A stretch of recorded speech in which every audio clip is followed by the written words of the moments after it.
Newton's laws of motion में काफी important ये टॉपिक है जिसे हम आज पढ़ने जा रहे हैं।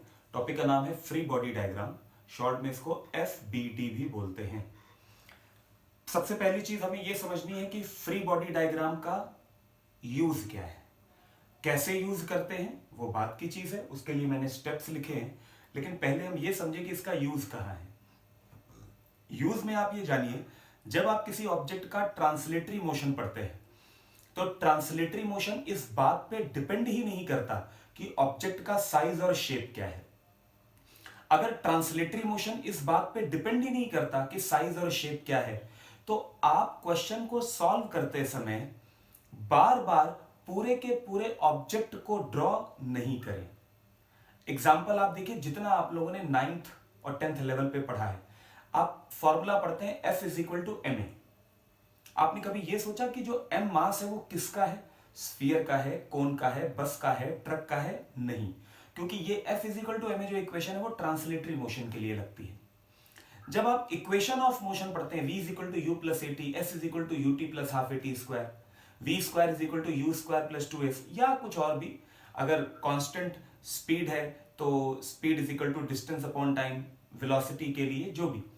तो ट्रांसलेटरी मोशन के जब आपने फॉर्मूले पढ़े हैं तो आप लोगों ने कभी इस बात के लिए जरूरत ही नहीं महसूस करी कि जिस ऑब्जेक्ट का आप मोशन पढ़ रहे हैं वो ऑब्जेक्ट दिखने में कैसा है। इससे कोई फर्क नहीं पड़ता कि वो ऑब्जेक्ट दिखने में कैसा है।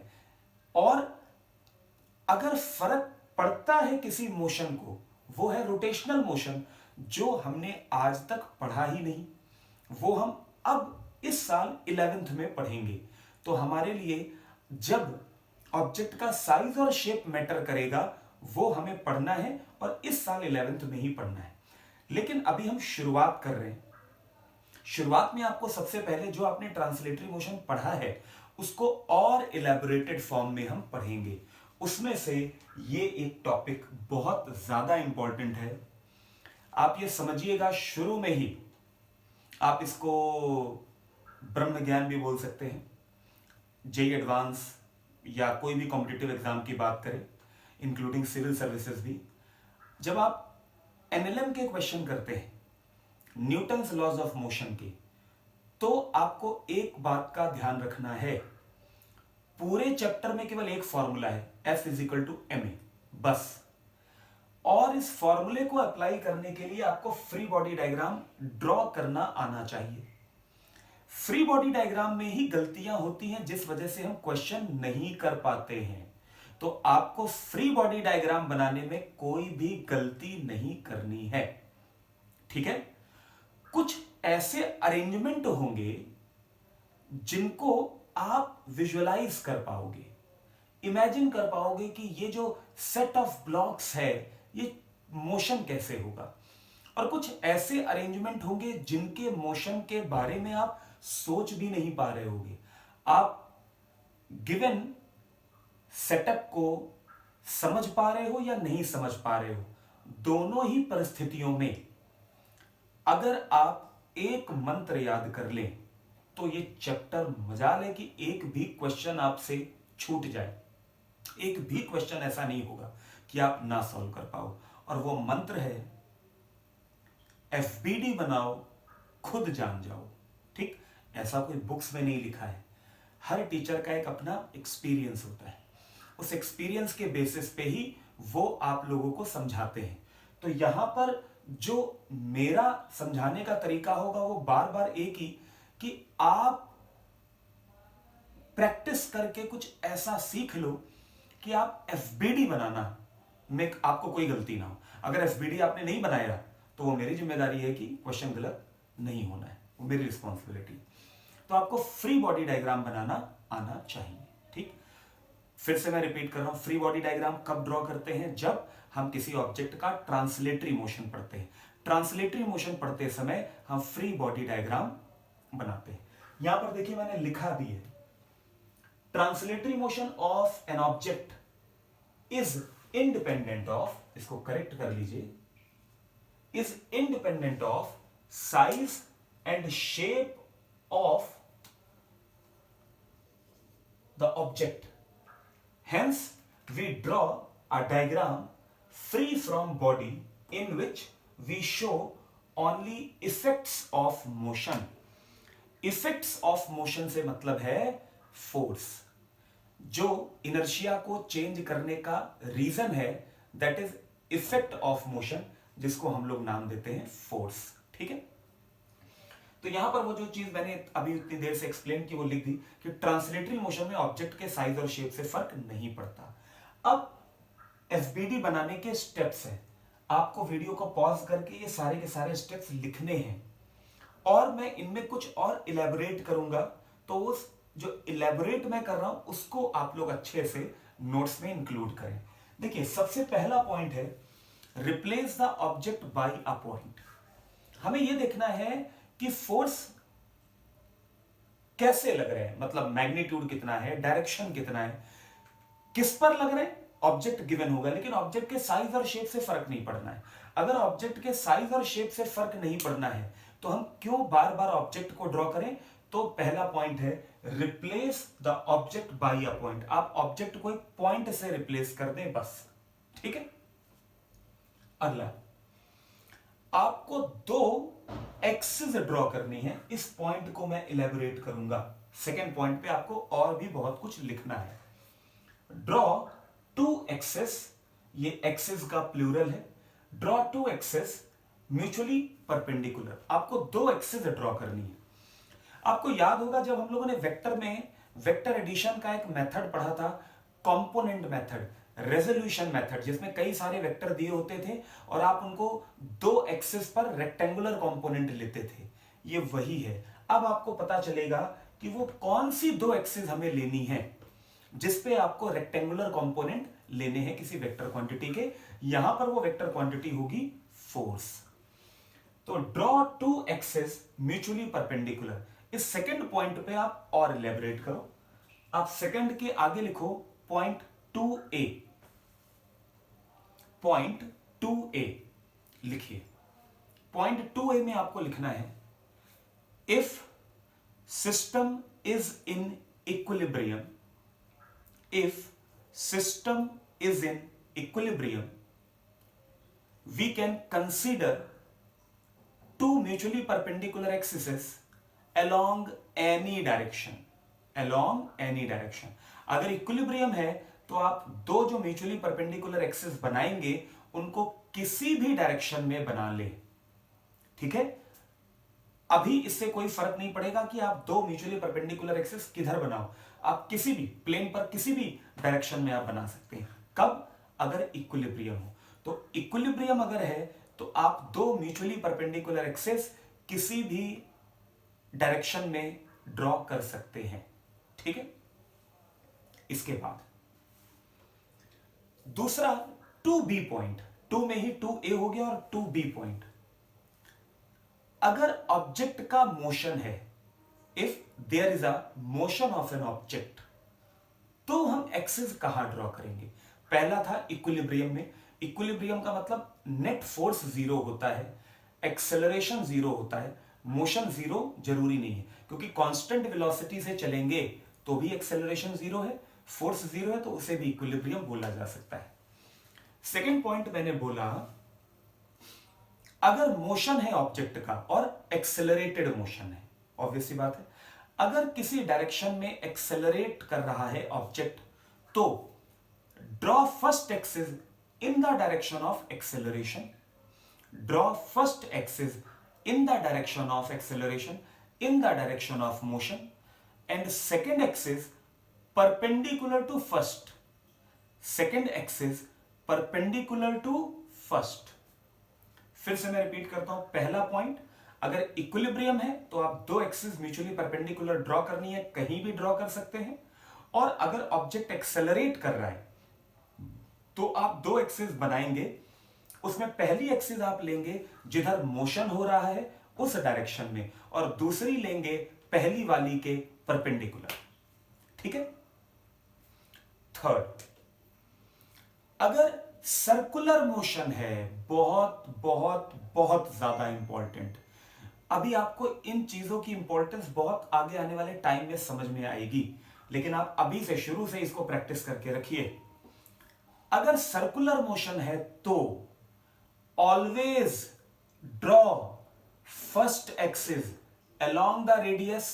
फिर से, in case of circular motion always draw first axis in the direction of motion and second perpendicular to first, second perpendicular to first।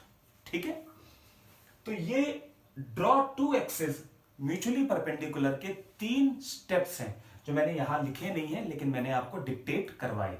ये बहुत ज्यादा इंपॉर्टेंट है, विश्वास मानिए। मैं जब भी फ्री बॉडी डायग्राम बनाऊंगा आप देखना, बस ये इन चीजों पे आप महारत हासिल कर लो। ये जो स्टेप्स लिखे हैं आप देखिए, क्वेश्चन हो ही नहीं सकता कि गलत हो, बस आपको महारत हासिल करनी है। अब आते हैं third point, show all external forces. External forces हमने पढ़ रखा है, एक बार हम रिपीट कर देते हैं। पूरे सिस्टम, पूरे के पूरे यूनिवर्स को 2 पार्ट्स में डिवाइड करते हैं, सिस्टम और surrounding. System which is considered part of the universe, जिसे भी हम कंसीडर कर रहे हैं, anything which we are considering is known as system. जिसके मोशन को हम स्टडी करेंगे that is called as system, and rest of the system is surrounding. तो universe can be divided into 2 part, first one is system and second one is surrounding. Anything which is taken under observation is known as system. Anything which is taken under observation is known as system. तो हमने जिसे observe करना है वो system है। अब देखिए बाहर से इस पर कौन से फोर्स लग रहे हैं, तो जिसे हमने ऑब्जर्व करना है उस पर बाहर से जो फोर्स लग रहे होंगे उन्हें हम कहते हैं एक्सटर्नल फोर्सेस। ठीक है, यहां पर लिखा है शो एक्सटर्नल फोर्सेस। अब तो ये बड़ा सिंपल सा है कि एक्सटर्नल फोर्स शो करने हैं, यहां पर गलती होती है। पॉइंट बताने से पहले मैं समझाता हूं। मान लीजिए किसी ऑब्जेक्ट पर 5, 6, 7, 8, 10 फोर्सेस लग रहे हैं। गलती होती है, आपने 6 में से अगर टोटल 6 फोर्स लग रहे हैं, 5 शो किए, 4 शो किए, 2 दिख ही नहीं रहे, और जब आपने एक फोर्स शो ही नहीं किया तो जब आप आगे की कैलकुलेशन करोगे तो वो फोर्स तो आया ही नहीं, तो रिजल्ट गलत आएगा। तो आपको इस बात पे भी ध्यान रखना है कि आप कोई भी फोर्स मिस ना करें, क्योंकि अगर आपने कोई फोर्स नहीं कंसीडर किया, लग रहा है सिस्टम पे लेकिन आप उसको शो नहीं कर रहे हैं, तो पूरी शुरुआत से ही कैलकुलेशन जो आप कर रहे होगे वो गलत होगी, लेकिन जो आप कर रहे होगे वो सही है, लेकिन आप गलती ही करते चले आ रहे हो क्योंकि आपने एक फोर्स लिया ही नहीं। तो जो कैलकुलेशन पार्ट है वो तो ठीक है, लेकिन क्वेश्चन में जो कैलकुलेशन होनी चाहिए वो तो आप कर ही नहीं रहे ना। आप मैच करा रहे हो, मैं मल्टीप्लाई सही कर रहा हूं, ऐड कर रहा हूं सही कि नहीं, लेकिन आप भूल गए कि आपने एक फोर्स तो लिया ही नहीं या 2 फोर्स लिए ही नहीं। इसलिए इसको बहुत ध्यान से समझिए। एक्सटर्नल फोर्सेस में मैंने 3A और 3B 2 पॉइंट बताए हैं, तो आप एक तरीके से आप इसको चेक लिस्ट मानिए। आप चेक लिस्ट तैयार करें कि मैंने कोई फोर्स लेने में गलती तो नहीं कर दी, क्या मैंने कोई फोर्स ऐसा है जो शो नहीं किया। ठीक है, इस बात को पहला है, सबसे पहले आपको शो करने हैं फील्ड फोर्सेस। नाम क्या है? Field forces. आप देखिए सिस्टम में कोई फील्ड तो नहीं है। अब फील्ड फोर्सेस का क्या मतलब होता है? फील्ड फोर्सेस का मतलब होता है कि जिसे आप ऑब्जर्व कर रहे हैं यानी कि सिस्टम, उसे कोई चीज टच नहीं कर रही है, यानी कि फिजिकल कांटेक्ट नहीं है, लेकिन फोर्स अप्लाई कर रही है। जैसे कि अर्थ, आप देखिए आप किसी चीज को हवा में रख के ऐसे छोड़ दे तो उस पर फोर्स किधर लगेगा? नीचे। अर्थ तो कांटेक्ट में नहीं है, लेकिन अर्थ का एक रीजन है, जिस रीजन में कोई अगर मास आया तो अर्थ उसे अपनी तरफ अट्रैक्ट करेगी। ठीक है, तो ऐसे आपको अपने सिलेबस में 4 फोर्सेस पढ़ने हैं, ग्रेविटेशनल, इलेक्ट्रोस्टैटिक, मैग्नेटिज्म और न्यूक्लियर, जिसमें से 11th में केवल एक यूज होगा और वो है ग्रेविटेशनल फोर्स mg। तो टेंशन थोड़ी सी कम हो गई कि आपको एक्सटर्नल फोर्सेस में जब फील्ड फोर्स शो करना है तो केवल एक शो करना है, mg। फील्ड फोर्सेस ग्रेविटेशनल हो सकते हैं, इलेक्ट्रोस्टैटिक हो सकते हैं, इलेक्ट्रोमैग्नेटिक एटसेट्रा में न्यूक्लियर फील्ड होती है, न्यूक्लियर फोर्स, लेकिन आपको केवल और केवल 11th में ग्रेविटेशनल फोर्स यूज करना है, mg, तो यहां पर थोड़ी सी टेंशन कम होगी, तो mg तो हम शो कर देंगे। अब आते हैं कांटेक्ट फोर्सेस। यही दो तरीके के फोर्स हैं, या आप किसी ऑब्जेक्ट को या तो टच करके फोर्स लगा सकते हो या बिना टच किए हुए। जब बिना टच किए हुए फोर्स लगाते हो तो उसे बोलते हो फील्ड फोर्स, और जब टच करके फोर्स लगाते हो तो हम उसे बोलते हैं field contact force. Contact force तो बहुत आसान है, आपने जिसे ऑब्जर्व करना है, anything which is taken under observation is known as system. जिसे आप ऑब्जर्व कर रहे हो, देखो उसके चारों तरफ उसे कौन कौन से लोग टच कर रहे हैं, जो जो लोग उसे टच कर रहे हैं वो लोग उनको कांटेक्ट फोर्स देंगे। ठीक, तो आपको बड़ी आसानी से दिखना चाहिए कि कौन कौन सी, कोई सरफेस तो टच नहीं कर रही, कोई लिक्विड तो टच नहीं कर रहा, कोई रस्सी तो नहीं बंधी हुई है, कोई स्प्रिंग तो नहीं बंधी हुई है। ये सारी चीजें आपको देखनी है। जो अभी आपको 11th में फोर्सेस यूज होंगे वो मैंने लिख दिए हैं। टेंशन इन द स्ट्रिंग, रस्सी फोर्स लगा सकती है, अगर रस्सी बंधी हुई तो ही लगाएगी। Normal reaction, surface normal reaction देती है, वो एक कांटेक्ट फोर्स है। या फ्रिक्शनल फोर्स, अगर सरफेस रफ है तो वो फ्रिक्शनल फोर्स दे सकती है। ठीक है, तो फील्ड फोर्सेस और कांटेक्ट फोर्सेस ये दिमाग में बैठा लो। आखिरी के दो पॉइंट्स वेक्टर वाले हैं। जब आपने एक्सिस पर कई सारे फोर्सेस ड्रॉ कर लिए तो अब उनका रिजल्टेंट निकालना है, और रिजल्टेंट के लिए आप क्या यूज करोगे, वेक्टर एडिशन का कंपोनेंट मेथड। और वेक्टर एडिशन के कंपोनेंट मेथड में हम क्या करते हैं, जो हमने दो एक्सिस लेट की हैं, जो जो फोर्सेस उन एज्यूम्ड एक्सिस पर नहीं है उनके कंपोनेंट एज्यूम्ड एक्सिस पर ले लिए जाते हैं। तो जो जो फोर्सेस एज्यूम्ड एक्सिस पर नहीं है आप उनके कंपोनेंट एज्यूम्ड एक्सिस पर ले लीजिए। ठीक है, ये हो गया फोर्थ स्टेप। और फिफ्थ स्टेप है, दो एक्सिस पर रिजल्टेंट निकालिए। एक एक्सिस के सारे फोर्स ऐड करिए इक्वल टू ma, दूसरी एक्सिस के सारे फोर्स ऐड करिए इक्वल टू ma, और अगर एक्सेलरेशन नहीं है तो net force is equal to 0। अगर एक्सेलरेशन है तो net force is equal to ma, acceleration नहीं है तो net force is equal to 0। ये है फ्री बॉडी डायग्राम बनाने के स्टेप्स। तो मैंने सेकंड में 3 पॉइंट्स और बताए हैं कि आप म्यूचुअली परपेंडिकुलर एक्सिस कहां कहां बना सकते हैं। विश्वास मानिए बहुत इंपॉर्टेंट है ये कि तीनों एक्सिस, 3 केसेस जो मैंने बताए, वो 2 एक्सिस जो म्यूचुअली परपेंडिकुलर है वो कहां बनानी है, बहुत इंपॉर्टेंट है। और एक्सिस वाला पॉइंट इंपॉर्टेंट है, और ये फील्ड और कांटेक्ट फोर्स, ये 2 बहुत ज्यादा इंपॉर्टेंट।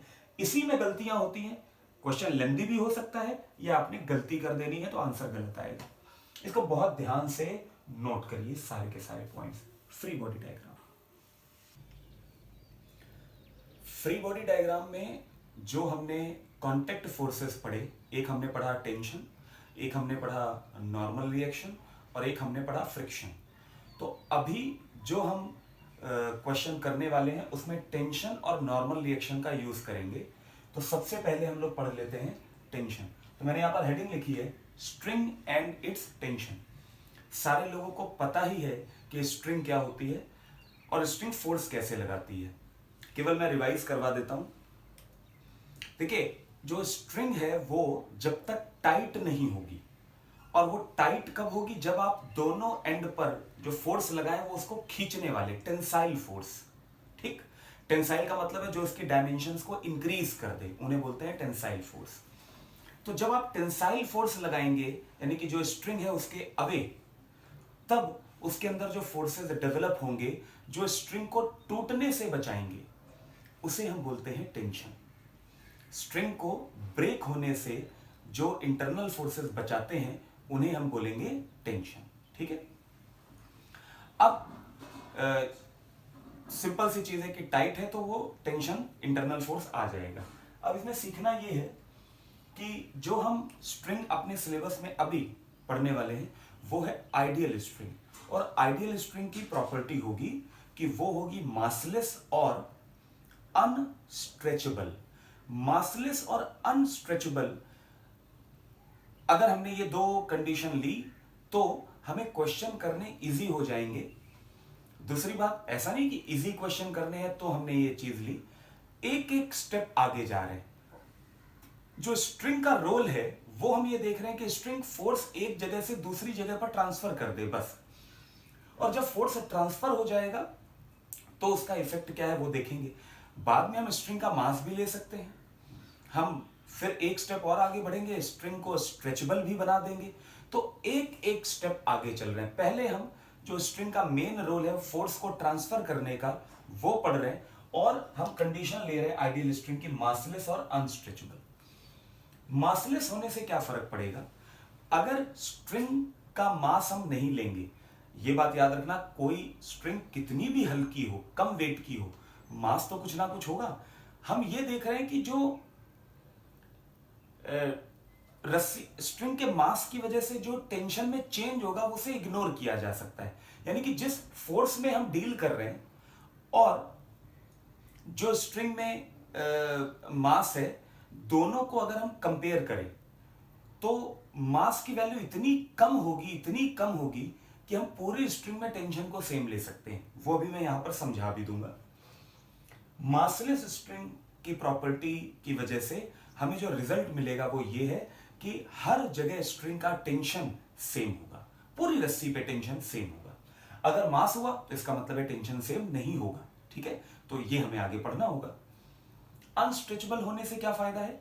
अगर हमने स्ट्रिंग को अनस्ट्रेचेबल लिया तो स्ट्रिंग के दो एंड्स हैं, उन दोनों एंड्स पे कोई ब्लॉक बंधे होंगे, कोई ऑब्जेक्ट बंधे होंगे।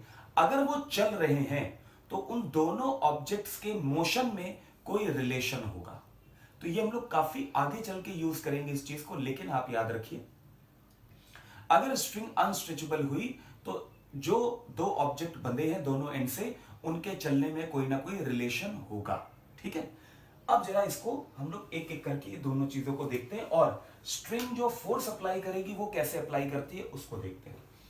देखिए मैंने यहां पर स्ट्रिंग बना के रखी हुई है। एक पॉइंट आपने यहां पर लिखा था ना कि जब स्ट्रिंग टाइट होगी तभी फोर्स लगा सकती है। अब मान लेते हैं कि स्ट्रिंग का ये एक एंड है और इस एंड को चलिए हम लोग फिक्स कर देते हैं, तो ये दीवार पे बना है। अब मैंने यहां पर फोर्स लगाया एक F along द स्ट्रिंग। ठीक है, F, ये फोर्स टेंसाइल नेचर का है तो स्ट्रिंग टाइट होगी। अब आप छोटी छोटी चीजें जो आपने 9th में पढ़ रखी हैं, आप ये देखो, ये एक स्ट्रिंग का एक पार्टिकल होगा या कुछ पार्टिकल्स का ग्रुप होगा जो हमने बांध रखा है। हमने फोर्स इस पर लगाया है, पूरी रस्सी पर नहीं लगाया है। तो आप कहोगे ऐसा कैसे? अच्छा ठीक है, मैंने इस पर फोर्स लगाया तो ये पार्टिकल आगे जाना चाहिए। अगर ये रस्सी टूटी होती तो ये पार्टिकल आगे चला जाता ना। अगर ये टूटी नहीं है तो इस रस्सी में कुछ होगा, यही तो आपके दिमाग में आ रहा है, वही चीज हमें समझनी है। हम इसके नेबरिंग पार्टिकल की बात करते हैं।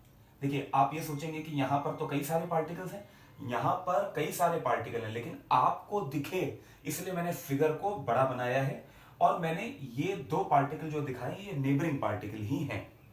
तो आप इमेजिन करिए कि माइक्रोस्कोपिक लेवल पे ये चीज हो रही होगी। ये पार्टिकल फोर्स की वजह से निकलना चाहता है और इस पर फोर्स नहीं लगा है। ये पार्टिकल आगे निकलना चाहता है क्योंकि हमने इस पे फोर्स लगाया। तो ये और ये पार्टिकल किसी फोर्स से बाउंडेड होंगे। ये अगर इनके बीच में मतलब रस्सी ब्रेक नहीं होनी है, दोनों पार्टिकल्स को सेपरेट नहीं होना है, तो क्या हो रहा होगा? ये कोशिश करेगा, इसने इसे अपनी तरफ खींचना है कि ये उसके साथ चले, और ये कोशिश करेगा कि ये रुका रहे, अपने साथ बना के रखने की कोशिश करेगा। ये इंटरनल फोर्सेस आते हैं दो पार्टिकल्स के बीच में जो रस्सी को टूटने से बचाते हैं। और यही चीज पार्टिकल टू पार्टिकल आप देखोगे, यही चीज आप यहां पर देखोगे। पूरी स्ट्रिंग में ये जो फोर्स आया ये है टेंशन। इस क्वेश्चन में T की वैल्यू F के बराबर है क्योंकि नेट फोर्स 0 इक्विलिब्रियम है, तो यहां पर T बराबर F है। अदरवाइज आप देखो ये T और ये T एक्शन रिएक्शन, ये पार्टिकल नहीं चल रहा है, T T T T T हर जगह। ठीक है, और रस्सी का मास क्या है? हमने मासलेस माना है, तो अगर आप इस पार्टिकल को देखते तो मास कितना होता? 0। तो नेट फोर्स m है, m 0 है, तो यहां पर T हमेशा सेम होगा। T F के बराबर हो या ना हो, लेकिन ये T आपस में बराबर होंगे, ये बात सही है अगर हमने स्ट्रिंग को मासलेस लिया। क्योंकि आप किसी एक पार्टिकल को देखो, यहां पर लगा T और मान लो दूसरी तरफ से मैकेनिज्म आपने देखी T डैश। अब आप इस पे नेट फोर्स लिखेंगे T minus T dash is equal to ma। Mass 0 है तो ये भी 0, तो T बराबर कितना आएगा T डैश। तो पूरी स्ट्रिंग में टेंशन की वैल्यू सेम आएगी। एक तो ये चीज आपने देखी मासलेस होने का फायदा। दूसरी बात आपने देखी टेंशन का नेचर क्या है। टेंशन का नेचर, क्योंकि स्ट्रिंग हमेशा पुल कर सकती है, तो स्ट्रिंग में जो टेंशन आप दिखाओगे वो ऐसा दिखाओ कि वो पुल करता हुआ दिखे। तो एक तो ये चीज याद रखो कि पुलिंग नेचर का फोर्स है, यानी कि ये स्ट्रिंग अगर है तो स्ट्रिंग इस पॉइंट पे अगर फोर्स लगाएगी तो पुल करेगी और स्ट्रिंग पुल करेगी अपनी तरफ। इस पॉइंट के लिए ये स्ट्रिंग राइट में है तो ये पुल किधर करेगी, राइट में। तो फोर्स जो है वो पुलिंग नेचर का दिखाते हैं और ये पूरी स्ट्रिंग में होगा। हमने यहां पर क्यों दिखाया, क्योंकि यहां पर शायद कोई ऑब्जेक्ट बंधा हो, तो ये रस्सी इन पर फोर्स लगा सकती है। अगर इन पर फोर्स लगाएगी तो आप डायरेक्शन दिखाओगे पुलिंग नेचर का। कभी कभी आप बुक्स में ये भी पढ़ा लिखा हुआ मिलेगा, आप पढ़ोगे कि जो रस्सी पे फोर्स लगता है वो हमेशा लगता है अवे फ्रॉम द ऑब्जेक्ट। ये ऑब्जेक्ट है तो अवे, ये ऑब्जेक्ट है तो अवे। तो या तो आप याद रखिए कि पुलिंग नेचर का फोर्स है या अवे फ्रॉम द ऑब्जेक्ट लगेगा, आपकी मर्जी है। दूसरी बात, आप सोच रहे हो कि ये दोनों फोर्स तो एक दूसरे को पास ले आएंगे और अगर पास ले आएंगे तो स्ट्रिंग स्लैक हो जाएगी, तो ऐसा नहीं है। क्यों? क्योंकि आपने ये फोर्स लगाया है F, और F फोर्स की वजह से ये फोर्स क्यों आया, क्योंकि ये फोर्स की डायरेक्शन इसका नेबरिंग पार्टिकल टूटने से बचाना चाह रहा है और ये इसे टूटने से बचाना चाह रहा है, तो इस वजह से ये फोर्स का नेचर है। ये दोनों एक दूसरे को पास नहीं लाएंगे। ये तो रस्सी का टेंशन है कि रस्सी खींची जा रही है तो टेंशन उसको टूटने से बचा रहा है। ये डायरेक्शन आई फोर्स की एंड्स पर। बाकी पूरी स्ट्रिंग पे फोर्सेस क्या इक्वल अपोजिट कैंसिल आउट हो जाएंगे। तो पूरी स्ट्रिंग पे अगर देखिए तो नेट टेंशन, नेट फोर्स कितना लग रहा है, F इधर से, और दीवार नहीं चल रही है तो इसने भी फोर्स F लगा दिया होगा। भाई टूट नहीं रहा है तो F का फोर्स, तो ये T इक्वल अपोजिट आ जाएंगे। ये बात आपको याद रखनी है। फिर है अनस्ट्रेचेबल होने का फायदा। अनस्ट्रेचेबल होने का फायदा देखिए, सिंपल सा क्वेश्चन कि ये दो ऑब्जेक्ट हैं M1 और M2 और मैंने फोर्स लगाया F, तो M2 चलेगा, फिर M1 पे तो कोई फोर्स आया नहीं। आप ये देखिए रस्सी की मदद से ये फोर्स यहां पर ट्रांसफर हो गया। TF के बराबर यहां नहीं है क्योंकि इक्विलिब्रियम नहीं है, तो कुछ टेंशन आएगा, वो कितना आएगा वही हमें कैलकुलेट करना है। अब आप यहां पर देखें M2 जितना चलेगा उतना ही M1 चलेगा। ये कैसे पता चला? अनस्ट्रेचेबल। स्ट्रिंग के इस नेचर की वजह से आप फोर्सेस में ऑब्जेक्ट के चलने में रिलेशन निकाल सकते हो। आप कहोगे ये तो हमेशा होगा, तो मैं आपको करेक्ट कर रहा हूं, ऐसा हमेशा नहीं होगा कि जो ऑब्जेक्ट बंधे हैं वो बराबर बराबर चलेंगे। अरेंजमेंट अभी आप कई सारे पढ़ोगे तो वहां पर पता चलेगा कि कुछ और भी चीजें होती हैं। अभी आप मत दिमाग पे जोर डालिए कि जब हम आएंगे टॉपिक पे तो अपने आप आपको समझ में आ जाएगा। अभी हम बेसिक क्वेश्चन यही करने वाले हैं कि ऐसा अरेंजमेंट है कि दोनों ऑब्जेक्ट बराबर चलेंगे। आप देखो अगर M2 ज्यादा निकल गया तो स्ट्रिंग खिंच गई, M2 कम चला तो स्ट्रिंग दब गई, जबकि ऐसा नहीं है। अगर स्ट्रिंग की लेंथ सेम है तो M2 और M1 दोनों को बराबर बराबर चलना पड़ेगा। तो ये आइडियल स्ट्रिंग की छोटी सी प्रॉपर्टीज को हम लोगों ने यहां पर इलैबोरेट करके पढ़ा। आप इन्हें याद रखिए और यही हमारे क्वेश्चंस में यूज होगा। ठीक है, नोट करिए इसको।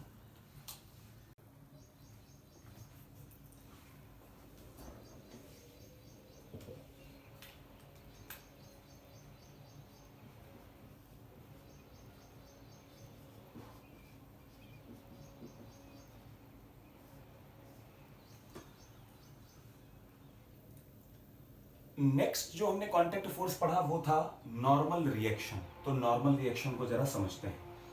आप देखिए, आप किसी भी सरफेस पर अगर किसी ऑब्जेक्ट को रखते हैं, अगर आप किसी भी सरफेस पर ऑब्जेक्ट को रखते हैं तो ये ऑब्जेक्ट पर फोर्स लगेगा mg। कौन लगाएगा? Gravitational force, field force mg। अब देखिए ऑब्जेक्ट पर फोर्स लगा तो उसे फोर्स की डायरेक्शन में चले जाना चाहिए। जब वो जैसे ही फोर्स की डायरेक्शन में जाएगा तो जिस सरफेस पर वो रखा है उस सरफेस को प्रेस करेगा। ठीक है, खुद नहीं प्रेस करेगा, उस फोर्स की वजह से जो सरफेस है वो दबेगी। अब सरफेस का नेचर देखें, सरफेस के जो दो पार्टिकल्स हैं, सरफेस के दो पार्टिकल्स बहुत पास पास, ये मॉलिक्यूलर फोर्स की बात हो रही है, तो क्या होगा, ये पार्टिकल इसे पुश करेगा नीचे की तरफ, क्योंकि इसने इसे पुश किया होगा, तो ये इसको क्या प्रोवाइड करेगा, रिएक्शन, और ये इसको रिएक्शन, तो ये ऑब्जेक्ट को रिएक्शन प्रोवाइड करेगा। ठीक है, तो ये आता है रिएक्शन फोर्स। ठीक है, एक्शन रिएक्शन आप देख सकते हो। तो ये जो ऑब्जेक्ट है, इस ऑब्जेक्ट ने सरफेस के इस पार्टिकल को रिएक्शन प्रोवाइड किया होगा, एक्शन नीचे की तरफ, इसने इसको, तो ये इसे रिएक्ट करेगा और ये इधर।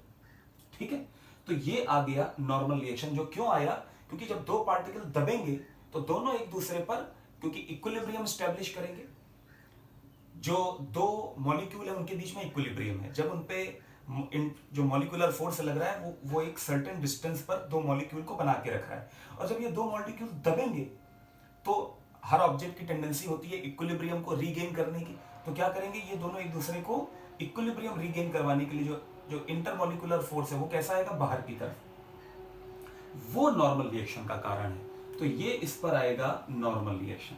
तो नॉर्मल रिएक्शन कैसा हुआ, इलेक्ट्रोमैग्नेटिक। ऐसे ही जो स्ट्रिंग का टेंशन था वो भी इलेक्ट्रोमैग्नेटिक, तो नॉर्मल रिएक्शन क्या हो गया, इलेक्ट्रोमैग्नेटिक है।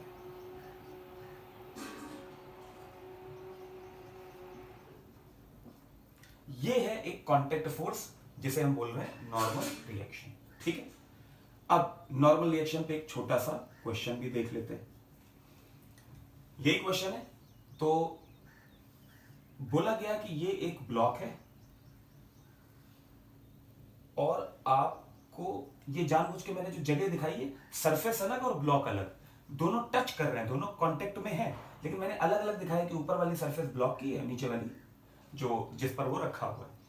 अब आप इसका बना रहे हैं एफबीडी, फ्री बॉडी डायग्राम। तो फ्री बॉडी डायग्राम बनाने के मैंने स्टेप्स आपको क्या बताया, पहला, replace the object by a point. Step number 2, draw two axes. जो दो एक्सेस आप बनाएंगे वो कहां पर बनाएंगे, अगर इक्विलिब्रियम है मैंने बताया था तो कहीं पर भी बना सकते हैं, तो यहां पर ये चल नहीं रहा है, इक्विलिब्रियम है, तो आप कहीं पर भी बनाइए। अब कहीं पर भी बनाने का मतलब कुछ ऐसा करिए कि थोड़ा इजी हो जाए। आप ये देखो, जिस डायरेक्शन में ज्यादा फोर्स लग रहा है उस डायरेक्शन में पहली एक्सिस ले लो। mg नॉर्मल रिएक्शन वर्टिकल लगेंगे वो समझ में आएगा, तो पहली एक्सिस आपको लेनी चाहिए वर्टिकल, कहीं भी ले सकते थे लेकिन आसान ये रहेगा। दूसरी एक्सिस पहली वाली के परपेंडिकुलर। अब आपको वेक्टर के फॉर्म में फोर्सेस को शो करना है। फ्री बॉडी डायग्राम में आप क्या करते हैं, जो फोर्सेस हैं वो वेक्टर फॉर्म में शो करते हैं। तो यहां पर आप इस पर mg और इस पर ही नॉर्मल रिएक्शन। mg का कॉज क्या है, ग्रेविटेशनल फोर्स। नॉर्मल रिएक्शन का कॉज क्या है, इलेक्ट्रोमैग्नेटिक फोर्स।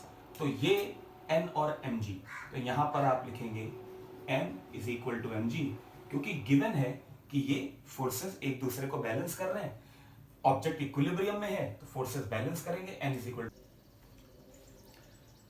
यहां पर हम एक और पॉइंट ले रहे हैं, Newton's third law. Free body diagram बनाते समय जब रिजल्ट हम देखेंगे तो उन रिजल्ट को एनालाइज करने के लिए आपको इसकी भी जरूरत पड़ेगी। ये आप लोगों ने छोटी क्लासेस में पढ़ा है।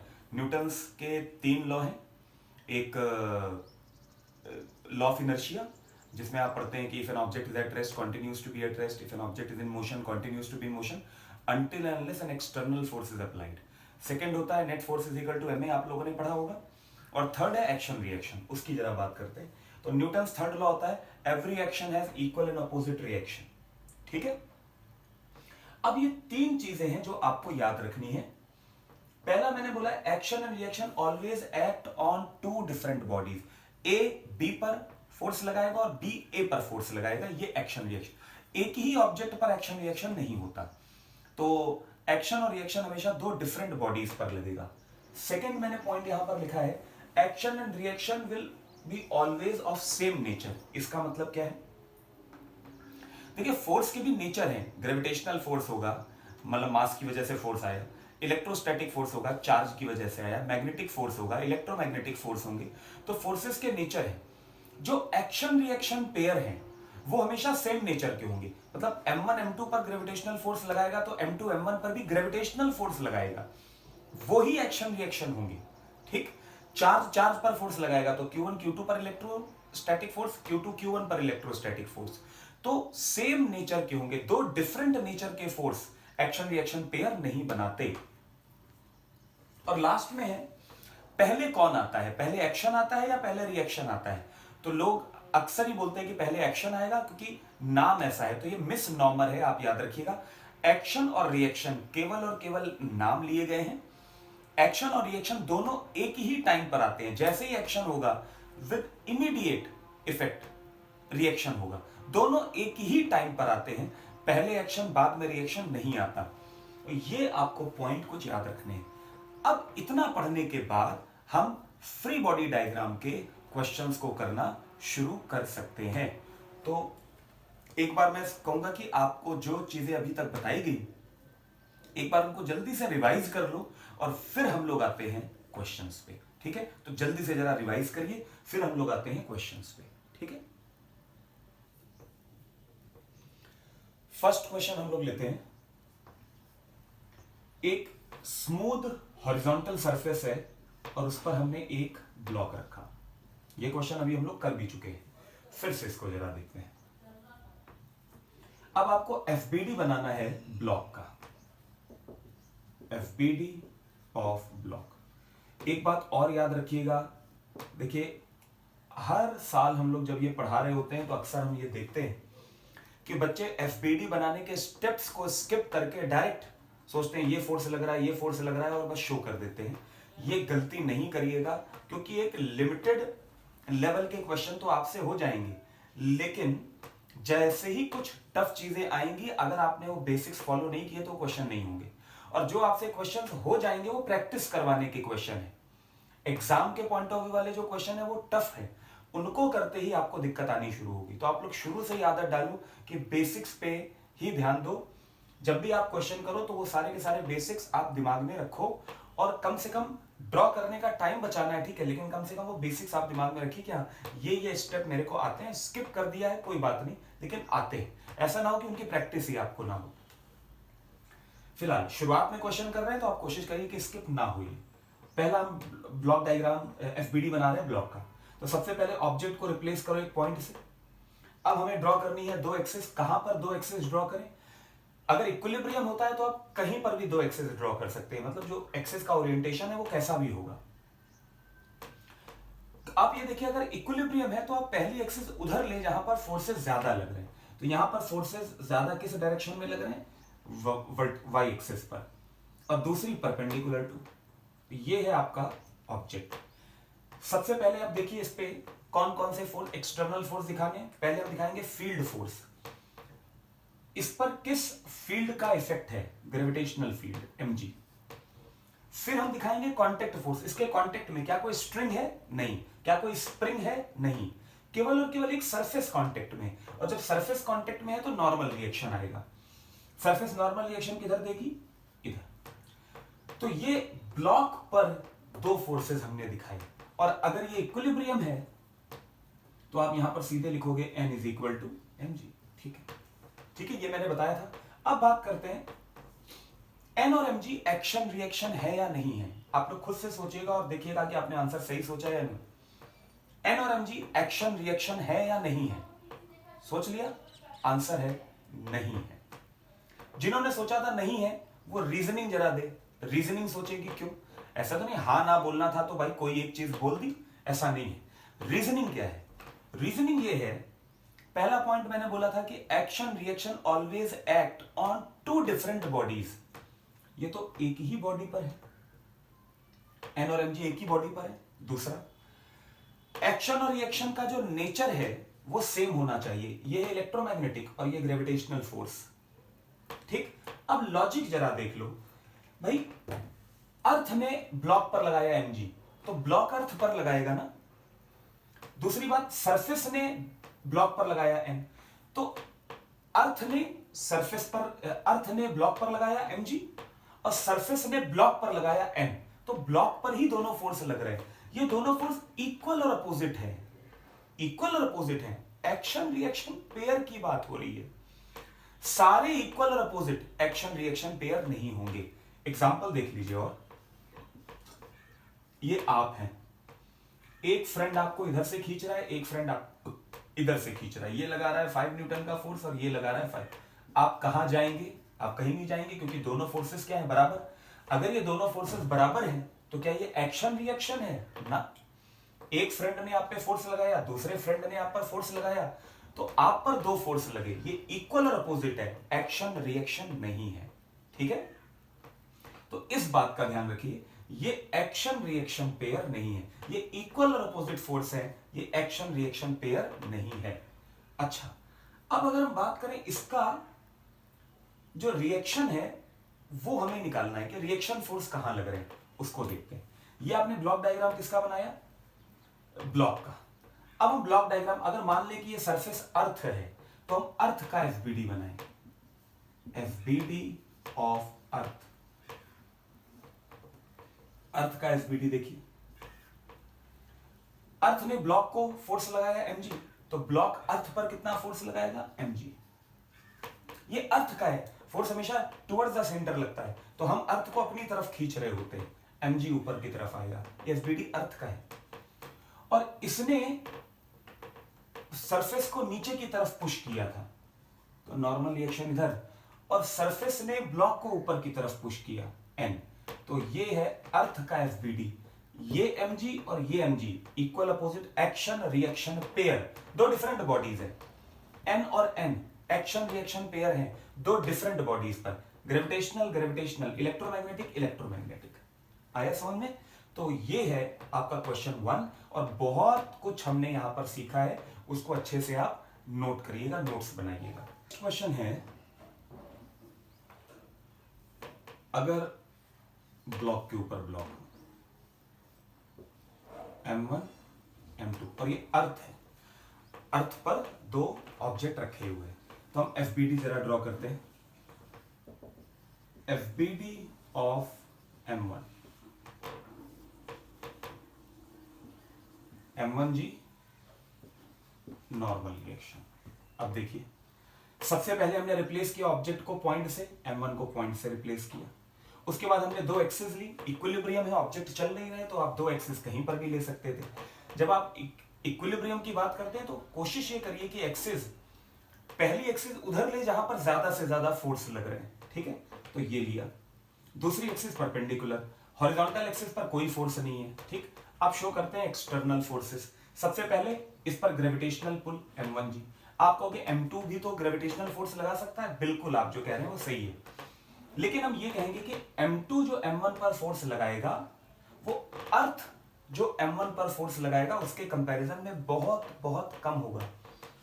अगर ये 500 न्यूटन फोर्स लगा रहा है अर्थ, तो m2 लगाएगा 0.000001, बहुत कम फोर्स लगाएगा, इससे भी कम, क्योंकि आप ग्रेविटेशनल फोर्स का फॉर्मूला Gm1m2/r² पता करेंगे, बहुत छोटी वैल्यू आएगी, उसे हम इग्नोर कर सकते हैं। अब कांटेक्ट में, कांटेक्ट फोर्स अगर दिखाएं तो इसके कांटेक्ट में केवल m2 है, एक सरफेस है, तो सरफेस किधर फोर्स लगाएगी? Outward perpendicular normal reaction. Equation आप लिखेंगे n1 = m1g। क्या ये एक्शन रिएक्शन पेयर है? नहीं, ये इक्वल अपोजिट फोर्स है, एक्शन रिएक्शन नहीं। एक्शन रिएक्शन तो दो डिफरेंट बॉडीज पर लगते हैं। ठीक है, इसके बाद आप देखिए एफबीडी ऑफ m2, m2 का एफबीडी पॉइंट से रिप्लेस किया, दो एक्सिस बनाई, पहली एक्सिस उधर ली जिधर ज्यादा फोर्स लग रहे हैं। इक्विलिब्रियम में आप कहीं पर भी दो एक्सिस ले सकते हैं, लेकिन जिधर ज्यादा फोर्स लग रहा है उस डायरेक्शन में पहली एक्सिस लीजिए और दूसरी उसके परपेंडिकुलर। अब m2 पर फील्ड फोर्स, पहले m2 पर फील्ड फोर्स आया m2g। अब जरा देखिए m2 के कांटेक्ट में कौन है? नीचे एक सरफेस है तो आउटवर्ड, और ऊपर एक सरफेस है, m2 नीचे है तो एक इसके ऊपर सरफेस है, तो आउटवर्ड परपेंडिकुलर नीचे आएगा। तो ग्राउंड ने कितना फोर्स लगाया? n2, normal reaction n1 n2 हम ले जाएं क्योंकि डिफरेंट है, और m1 इस पे कितना नॉर्मल रिएक्शन लगाएगा? n। देखिए ये एक्शन रिएक्शन है n1, m2 ने m1 को नॉर्मल रिएक्शन दिया, m1 ने m2 को नॉर्मल दिया, ये दोनों एक्शन रिएक्शन पेयर है, n1 इस पे n1 इस पे। यहां पर equation n2 = N1 plus M1G M2G। अब कुछ लोग ये सोचेंगे कि M2 पर, कुछ लोग जो गलत सोचेंगे वो भी जरा देख लो। M2 पर FBD बनाएंगे M2G और M1G और नॉर्मल रिएक्शन N2, और N2 की वैल्यू आएगी M1G प्लस M2G, क्योंकि यहां पर भी तो N1 की वैल्यू आप M1G रख सकते हैं, चलेगा। अब बात यह है, यहां पर आपने गलती क्या करी, आंसर सही आ रहा है, आपने गलती ये करी कि M2 पर ग्रेविटेशनल फोर्स M2G लगेगा, M2 पर ग्रेविटेशनल फोर्स M1G क्यों लगेगा। पहली चीज तो लॉजिकल मिस्टेक, आंसर सही आ रहा है, उस पर भी आ रहा है। तो आपको ग्रेविटेशनल फोर्स M2G दिखाना था और फिर दिखाने थे कांटेक्ट फोर्स, ठीक। M1G शो करने का मतलब है आप फील्ड फोर्स दिखा रहे हो, M2 पर फील्ड फोर्स M1 का नहीं लगेगा, M2 पर फील्ड फोर्स M2 का ही लगेगा, तो अर्थ M2 को अट्रैक्ट करेगा। दूसरी बात, यहां पर आंसर सेम आ रहा है, तो आप लोग अभी आगे चल के पढ़ोगे, जरूरी नहीं है कि नॉर्मल रिएक्शन M1G के बराबर हो। वो कैसे, आप सोच के देखिए, अगर M1G को आप ऊपर रस्सी से बांध के रखते और थोड़ा सा सपोर्ट ऊपर प्रोवाइड करते, तो क्या ये M1G पूरा का पूरा M2 को दबा सकता था? नहीं, तो नॉर्मल रिएक्शन कुछ कम आता। और अगर आप बिल्कुल रस्सी से M1 को पकड़ते और सपोर्ट में रखते और M1G को आप ही टेंशन से बैलेंस कर लेते, तो क्या नॉर्मल रिएक्शन की जरूरत पड़ती? तो नॉर्मल रिएक्शन की जरूरत नहीं पड़ती। कहना यह है कि नॉर्मल रिएक्शन जरूरी नहीं है कि M1G के बराबर हो, ठीक। तो यहां पर N1 दिखाओगे, इस केस में N1 M1G के बराबर है, तो आंसर सेम आ रहा है, हर बार ऐसा नहीं होगा, तो ये गलत है, ये गलत है, ठीक है। तो ये FBD गलत है। इसके बाद आते हैं FBD ऑफ अर्थ। अर्थ का FBD है, तो मैं क्या कर रहा हूं, अर्थ को यहां पर ड्रॉ कर दे रहा हूं, और ये ले ली हमने एक्सिस। अर्थ ने M1 को खींचा तो M1 अर्थ को खींचेगा, अर्थ ने M2 को खींचा तो M2 अर्थ को खींचेगा, और अर्थ के कांटेक्ट में M1 नहीं है, M2 है। इसने M2 को नॉर्मल रिएक्शन कितना दिया था, तो ये M2 अर्थ को नॉर्मल रिएक्शन कितना देगा, N2। अब यहां पर इक्वल अपोजिट फोर्सेस क्या है और एक्शन रिएक्शन क्या है वो आप समझ सकते हैं। N1 N1 एक्शन रिएक्शन, दो डिफरेंट बॉडीज पर, M1G M1G action reaction, M2G M2G action reaction, N2 N2 action reaction.